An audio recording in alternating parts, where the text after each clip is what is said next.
Mesdames, Mesdemoiselles et Messieurs, bonjour, je me présente, Yannick Seyer, je suis polytechnicien en nouvelles technologies de l'information et de la communication.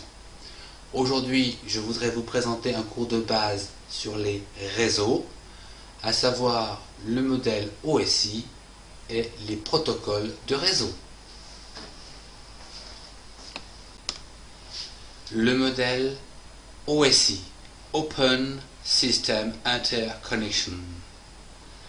OSI définit de quelle manière les ordinateurs et les périphériques en réseau doivent procéder pour communiquer.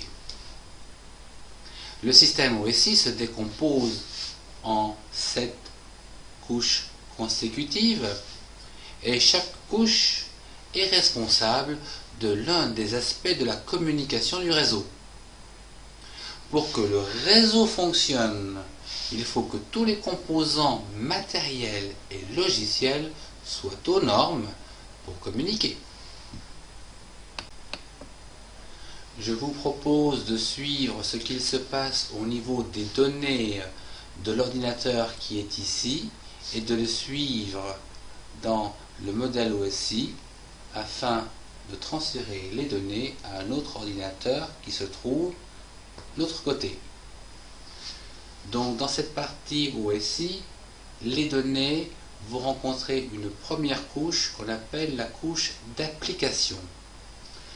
La couche d'application a pour rôle de gérer les échanges de données entre les programmes fonctionnant sur l'ordinateur et les autres services du réseau. Par exemple, vous avez les services de base de données, les services d'impression, le web, à savoir HTTP comme protocole ou FTP. C'est ce qu'on appelle aussi la phase d'encapsulation.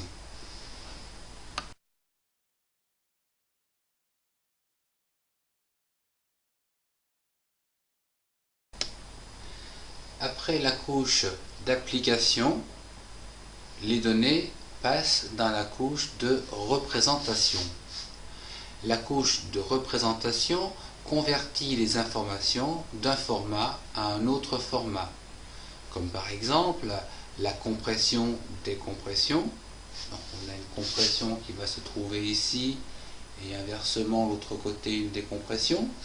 Vous avez également le cas du cryptage qui va s'effectuer ici et du décryptage lorsque l'information va remonter sur le deuxième ordinateur.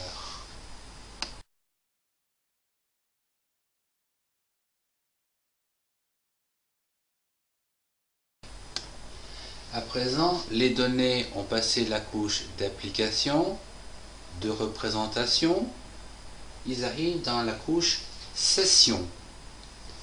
La couche session, donc la troisième couche, détermine comment les ordinateurs ou les périphériques configurés au réseau doivent communiquer. Elle établit et surveille donc les connexions. C'est le cas par exemple de la synchronisation avec le serveur. C'est une phase d'authentification.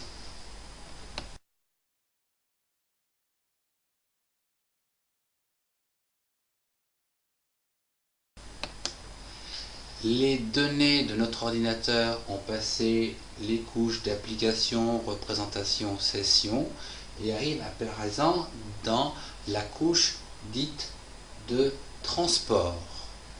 Alors, cette couche de transport corrige les erreurs de transmission et vérifie que les informations ont bien été acheminées et ce sans erreur. On utilise ici des protocoles tels que TCP et UDP. C'est un service logique.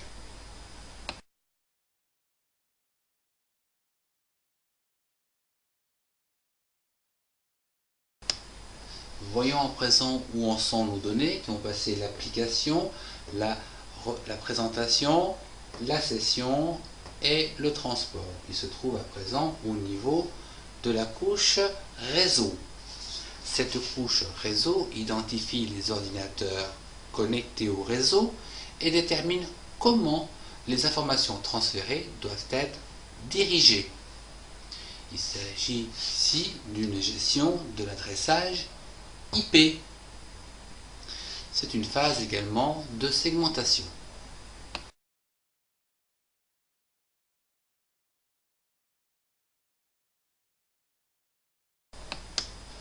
Nos données ont traversé successivement les couches d'application, présentation, session, transport, réseau et arrivent dans la liaison des données.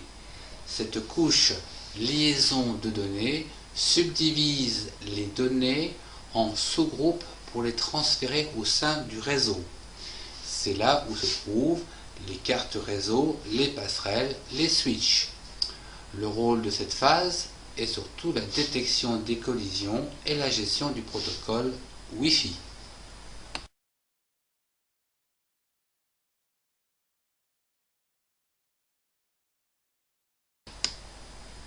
À présent, les données de notre premier ordinateur ici ont passé successivement les 6 premières couches, à savoir l'application, la présentation, la session, le transport, le réseau, la liaison de données, et à présent arrive dans cette couche dite la couche physique.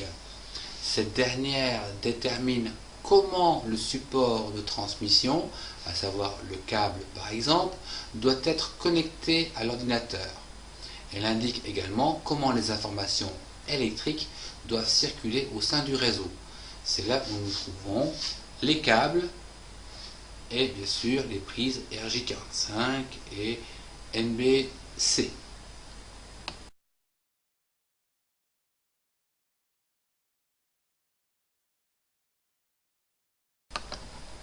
Je voudrais résumer la situation. Ici, nous avons un ordinateur à gauche dont nous avons des données que nous voulons transférer sur l'ordinateur qui se trouve à droite. Pour ce faire, nous utilisons un modèle OSI afin de normaliser les données pour qu'elles soient transférables. Nous avons vu que ces données passent les 7 premières couches ici avant d'être transférées. Nous supposons à présent qu'elles sont transférées juste en aval donc de notre ordinateur de droite, où elles vont donc repasser dans le modèle OSI de façon à être réutilisables, puisqu'ici elles sont sous forme de transfert. Donc la couche la plus basse, c'est la couche physique qui se trouve ici, donc c'est la première couche par laquelle les données vont passer. Je vous rappelle que c'est une couche où se trouve le câblage, les répéteurs, les RJ45. Puis ces données vont passer dans l'avant-dernière couche, donc c'est liaison de données, où on va y trouver la carte réseau. Puis ici, dans la partie réseau, c'est-à-dire la couche réseau ici, on va y trouver la gestion des IP. Puis en remontant, nous allons trouver le transport dans lequel on a TCP, UDP. Dans la session, nous allons trouver ici l'authentification dans la session. Puis, une fois que nous nous retrouverons dans la présentation, il y aura le décryptage par exemple, ou la décompression des informations. Et enfin, au niveau de la présentation, et bien là, c'est donc une couche, comme nous l'avons vu tout à l'heure, soit de base de données, soit de FTP, ou soit de HTTP pour le web.